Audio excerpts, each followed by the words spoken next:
I'm being told Devin Hester is here. Always a special day when the legend, the only return specialist in NFL history in the Hall of Fame, is here. And you're wearing your, listen, I'm not a college football girly, you just heard me, but I know there was a lot of this. How exciting was that to be there?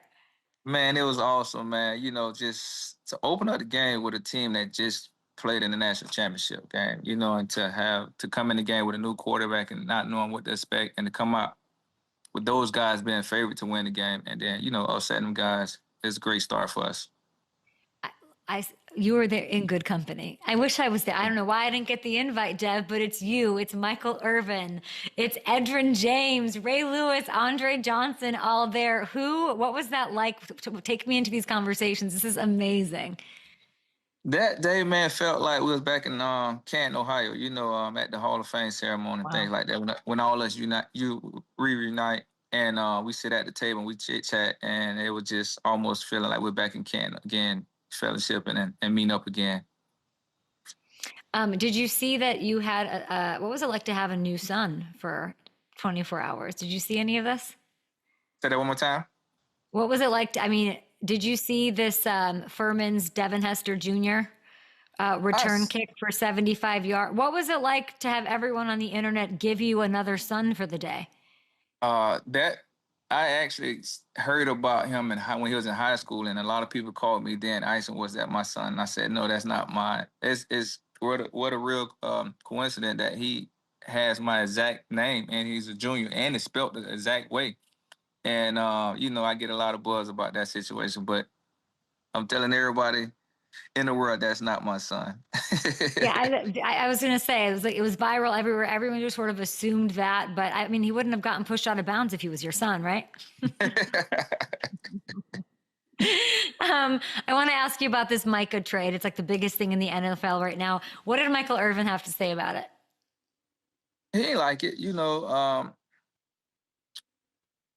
When I watched the document on Netflix about Jerry, then this incident coming up, then you can see why he didn't make this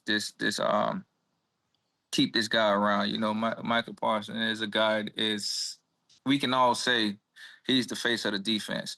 He not only affect the defense side of the ball, but he affect the star players, the captains on the team, because everybody look up to this guy. This guy probably is the most vocal leader on the team. And when you try to go in a direction and try to make it to the playoffs and things like this, guys like CD and Deck, those guys are very upset because, every year you go in the season saying this is our season. And to go in the season like this saying that we're losing our number one player, the face of our franchise, this late in the season, we all thinking that this deal is going to get done, and then a couple weeks before the season, he gets traded. It's hurtful for the team, and it's hurtful for Michael and his family too as well. When you say it's hurtful to the team, like I'm trying to imagine, like we're talking in our morning meeting, and it was like, what if Urlacher, got traded? Like they couldn't get a deal done with it, just how important he is to that defense, right? Like right. What do you think that team is feeling? Do they see it as just business? Is it like, when you're saying it's hurtful to the team, what do you mean by that? For me, as a player, when a situation like that happens, if you bring up a situation where like me in Chicago and Brian get traded like a week or two before the season, I'm like, okay, we're rebuilding. So this season don't even count. That's the way I feel. We're trading our number one player on the team, the captain of our team. Okay, I'm looking at this is a waste of season now. We might as well even play this season because the GM, the manager, is telling us right now that this is a rebuilding season for us. So it's like a waste of season for us. It's how I would be feeling if I was on that team. You said this season doesn't even count. I bet you were. Did this hit you, Devin, at all? Because you grew up a Cowboys fan. Yeah, I was shocked because, like you say, I felt like the deal was already done. I don't know what happened in between, but at first they said that they was close to getting the deal done. It was pretty much he's getting ready to sign a deal, and then a couple 4 or 5 hours later they said he got traded to the Green Bay Packers. So I was very shocked. Like I say, once again, in this situation, the move that the Dallas Cowboys made, it almost told everybody this is a rebuilding season for us. It's absolutely wild. And I was with Michael Irvin as the trade happened. We were on a Zoom like this for Oh wow. Netflix. And he was like, it was right before, it was during it happened. It didn't happen. It's not happening. There's no way. There's no way. Right. But then I, I don't know that any of us are, I mean, I'm not that shocked. I would ask like, why, like, I feel like this is the way that things go there. Not And you not couldn't with pay a everybody. not with a player like that though. Mm-hmm. It's shocking when you got a guy that's on a down, you know what I mean, a Mm-hmm. downfall where he's at the end of his career. Mm-hmm. But Mike Parsons is still in his mid-20s, you know what I mean? This is not a player that's 34, 35 at the tail end of his career. You know, and he's in the prime. Yeah. And yeah, I mean, for him, it's tough. I'm pretty sure he didn't have no clue that this was gonna happen, and probably till like maybe 2 days before it happened. Mm. And at that point, he still probably couldn't believe it until it really actually happened. And I'm just shocked that the Cowboys made that move to really let him go. Devin, you're looking at footage of him, number one, at practice as a pack. I mean, you grew up a Cowboys fan, so that hurts. Then he goes to this rival that you had as a Bear for 8 years. What does he do to that team? What does he do to that division? That now we got to see him twice. So that's for me. That's a minus in my book because now we got to play them twice. Um, and with the type of defense that Green Bay normally runs, that the edge rushers, they get a lot of stunts and things like that to make plays. So and then he play also linebacker too. So I hate to say it, but Green Bay Packers normally have a lot of success in their defense. So with a guy like him, man, it's gonna be scary to see them play Chicago twice. You were really high on the Lions last time I talked to you.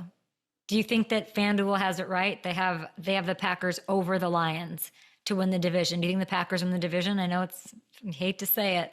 Yeah, I think so. I like the Packers beating the Lions. Now, I think the Lions.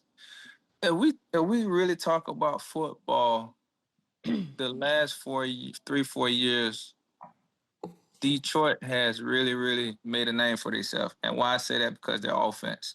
Mm-hmm. Um, 10 years ago, while we having this conversation, we really didn't talk about Detroit like that. Detroit was a team that we knew in our division probably was gonna be last and making the playoffs. And that's just when I was playing. But I can honestly say that the last 3 4 years, Detroit was right there, um, on the verge of being one of the teams the last 2 3 years predicted that they were even brought up to predict even making it to the Super Bowl. And it's because of the offense that those guys had, the schemes, the OC that was there, which is a Chicago Bear now. He was there, and what he did to Detroit Lions really, really brought back hope in those guys. You know, last year, late in the season, Detroit was one of the best teams. You know, when you sit there and watch football, you know these guys averaging 34, 35 points a game. Um, I don't see that happening now if their offense get changed around. I think the OC is gonna come in there and try to copy a little bit, but it's just different when your whole OC leads the team. I don't think they're gonna be the same team.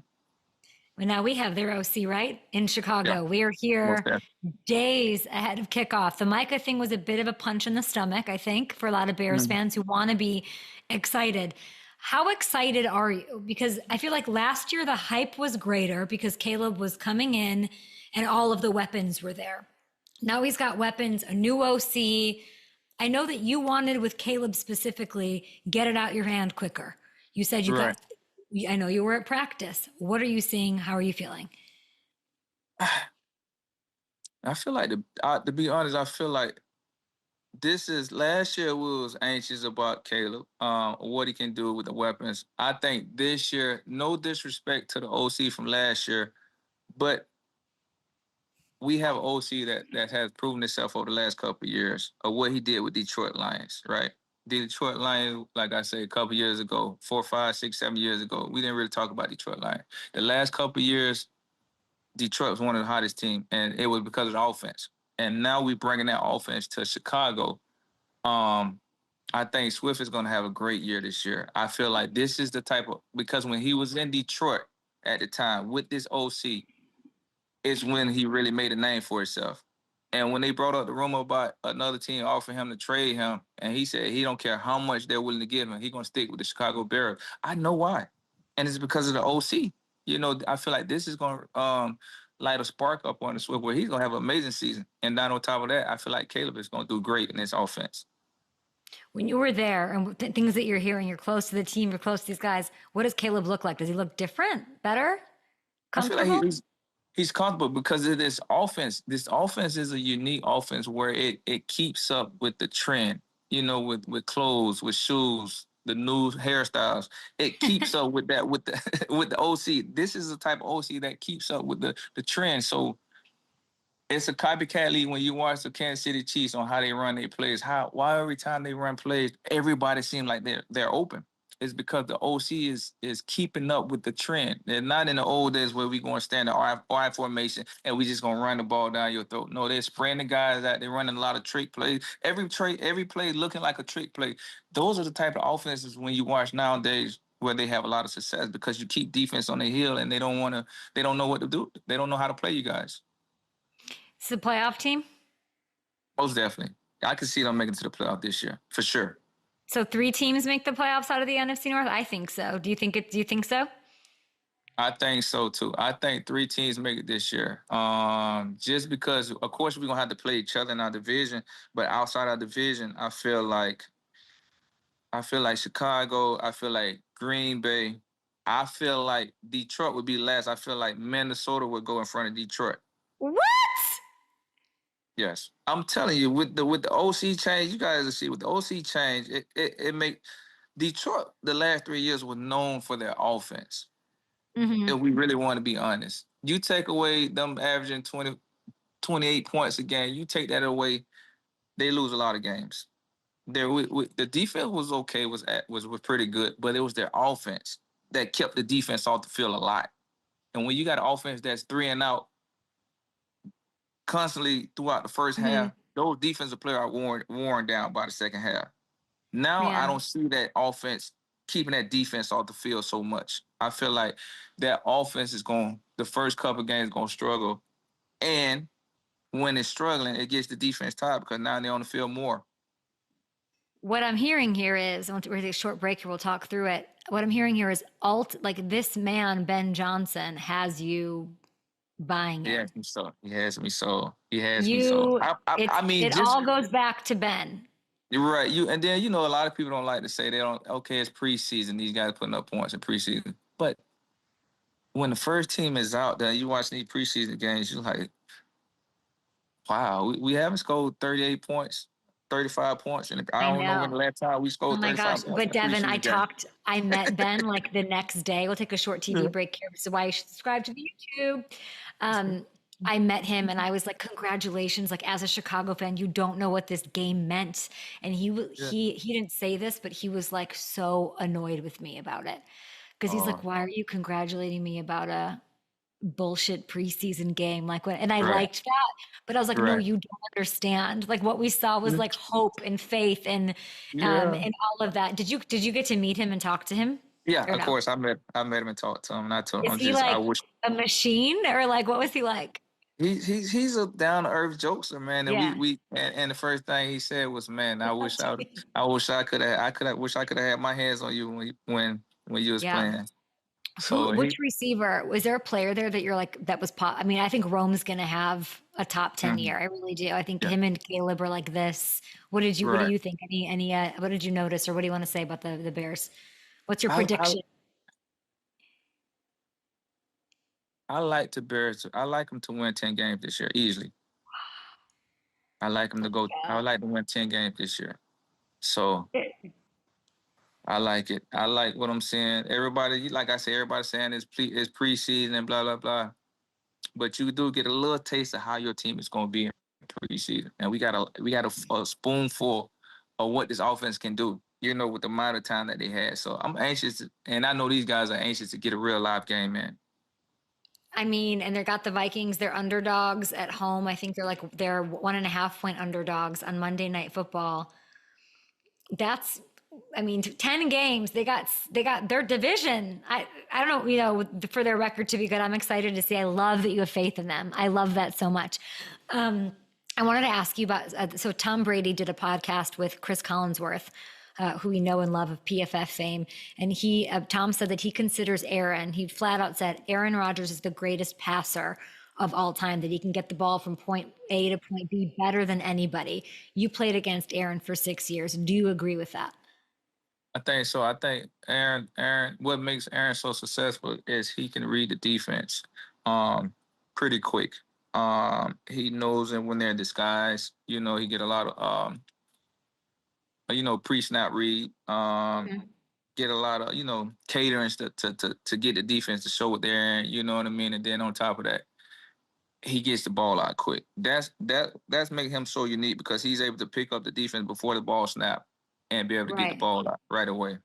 Okay, last one for you. That's exactly what he said. I love that you're co-signing that. Rodgers and the Steelers, 2.5-point favorites on the road against the Jets. What do you think? Who wins that? Like 5 seconds. Go. I think the Jets will win this one. Yeah, because you love Justin Fields. Let's go. I love you. Thank you so much, Devin. Appreciate you. Go Bears. Okay, appreciate you guys. Thanks, Deb.